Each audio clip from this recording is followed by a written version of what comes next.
20 آدھے ہی دن کے بعد اٹھے ہیں، باہر 300 سال، اندر آدھا دن. یہی کچھ اللہ تبارک و تعالی برزخ میں کر دیتا ہے، وقت کو ختم کر دیتا ہے، گزرنے کا احساس نہیں ہوتا ہے. تو اس طرح میرے عزیزو، یہ دو موتیں ہر انسان دیکھتا ہے.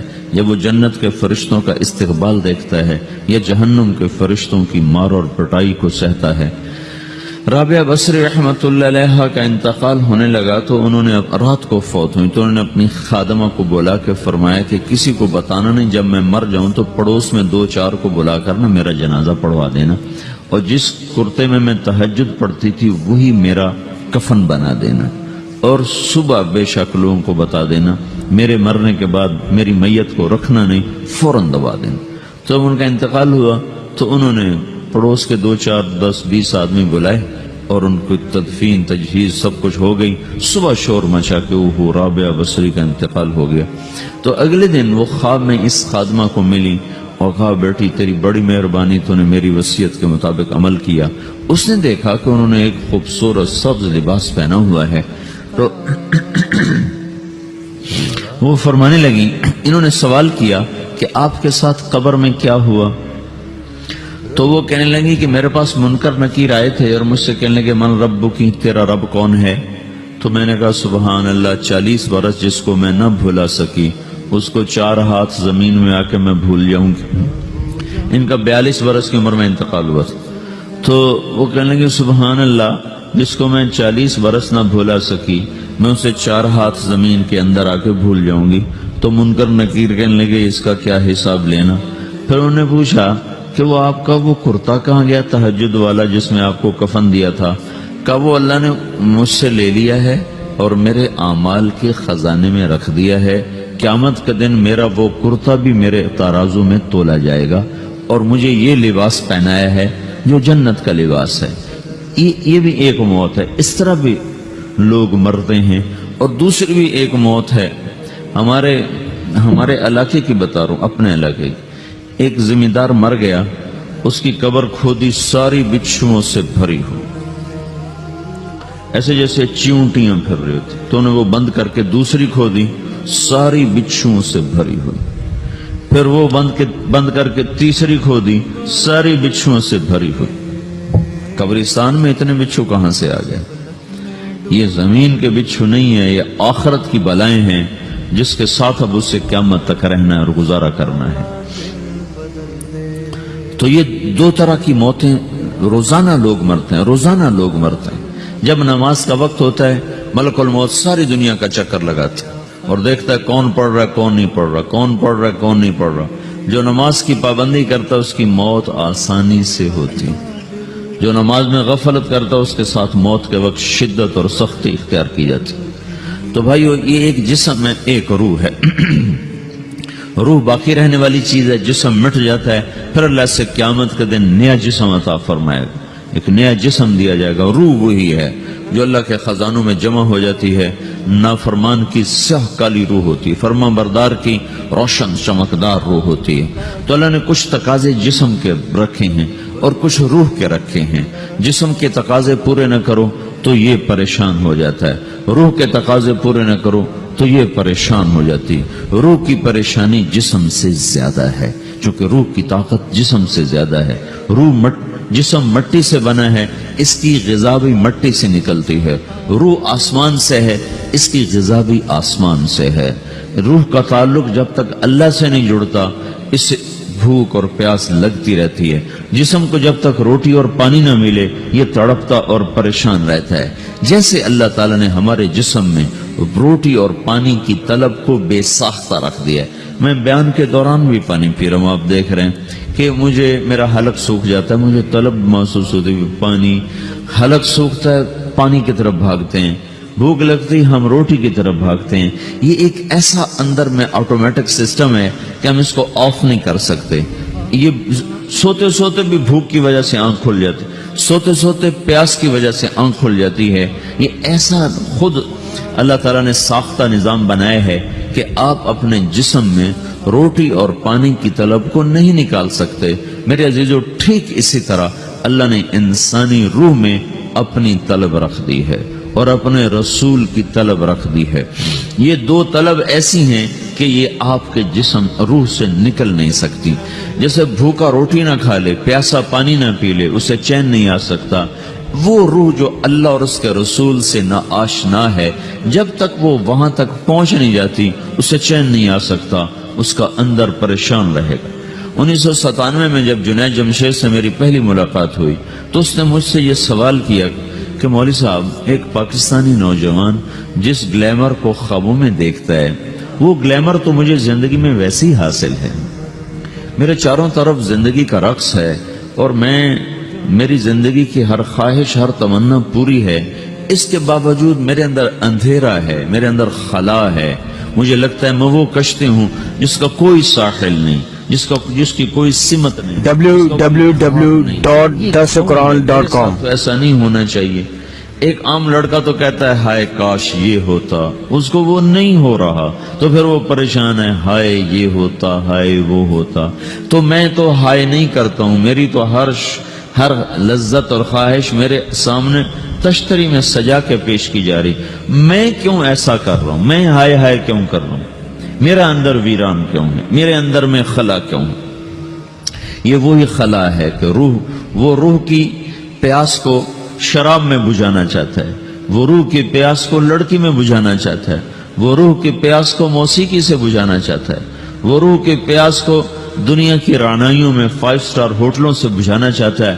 روح کیا جانے روٹی کیا ہے، شراب کیا ہے، پانی کیا ہے، عورت کیا ہے، موسیقی کیا ہے، گھنگرو کیا ہے، پائل کیا ہے، چھنکار کیا ہے، روح کو ان چیزوں کی کیا خبر؟ امریکہ میں ہماری ایک جماعت تھی تو 4 لڑکے 2 لڑکیاں، 4 لڑکیاں 2 لڑکے مسلمان ہیں۔ تو ایک لڑکے کا نام رکھا تھا ابراہیم، اور اس کو جب پڑھایا نا کلمہ، انہوں نے کہا ہائے، انہوں نے کہا ہائے، اور دونوں ہاتھ یہاں رکھے سینے پر، دل پر، کہا ہائے۔ تو ہمارے ساتھی ہیں ڈاکٹر اختر، وہ کہنے لگے کیا ہوا کیا ہوا؟ کہنے لگا جب سے ہوش سنبھالا یہ جگہ خالی تھی، یہ تیرے کلمہ پڑھانے پر بھر گئی ہے کہ میری خوشی سے ہائے نکل گئی۔ یہ جگہ خالی رہے گی، یہاں شراب نہیں پہنچ سکتی، یہاں نغمہ اور موسیقی نہیں پہنچ سکتے، یہاں تالے لگے ہوئے ہیں، یہاں تک کوئی آواز نہیں جا سکتی۔ دل کے تاروں پر ایک ہی نغمہ چڑھ سکتا ہے، اور وہ اللہ کی یاد کا ہے، اور اللہ کی محبت کا ہے، اور اللہ کے رسول کی محبت کا ہے۔ باقی کوئی مضراب ایسا نہیں جو ان تاروں کو چھیڑ سکے، باقی کوئی چیز، آواز ایسی نہیں جو دل کی دنیا پر جا کر دستک دے سکے۔ یہاں بند دروازے ہیں، یہاں صرف اللہ پہنچے گا، اللہ کے رسول کا تعلق پہنچے گا، باقی کوئی چیز یہاں نہیں جا سکتی۔